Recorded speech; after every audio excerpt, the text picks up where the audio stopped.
Assessment is not just giving a student a grade. It is also a measure of a student's learning and performance in a course of education, and an opportunity to revise and reinforce the learning. Methods of assessment include observations. The tutor will observe the student completing a task, such as pruning a fruit tree, and then give feedback on their performance. This feedback should include positives and negatives of the student's performance. Assessments can also include written demonstrations of a student's performance in the form of projects, essays, and assignments. From these, the tutor can see the student's understanding of a particular topic or issue. Multi-choice questions can be a good way for a student to assess their own learning. It is also useful for the tutor to see how well they are doing. For example, it tells us that the student knows the correct answer to a certain percentage of the questions. This can be useful in showing the student how well they are doing to help them to realise if they need to improve or review their course notes further. Creating a work product can also be a useful form of assessment. A student studying a cabinet making course may be asked to create a particular kind of wooden joint. The joint that they produce will then be assessed by their tutor.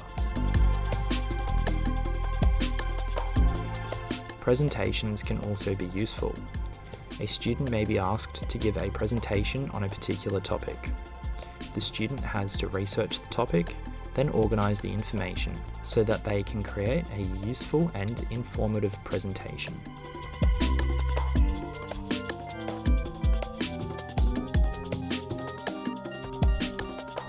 Exams can be useful in telling us how much information a student retains.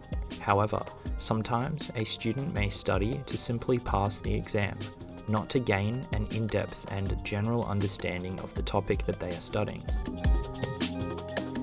A student may score 50% in an exam, but that doesn't tell us very much. It doesn't tell us what skills they are good at, what they are poor at, where they need to improve, and so on. An assessment should also help us to review a student's progress. A student is taught how to prune a fruit tree. The first time they do it, they do okay. The second time they do better, the third time even better, and so on. When the tutor is observing them, they give feedback, and the student should use this to improve their performance. By acting on the feedback of the tutor, the student improves. Assessments are not always indicative of future success. James gets 50% in his exam. Does that mean he will be a good horticulturist or a bad one? Who knows? He might be amazing at horticulture, but not great in exams. He might be okay in exams, and not that great at horticulture. A grade or percentage does not really tell us much. An assessment should tell us how good the student is in their area. For example, do they have a good basic understanding of horticulture, which means that they can take on a trainee role in a particular job? An assessment should give us more than a percentage or grade. It should tell us what skills they have, where they do well, and how they can improve.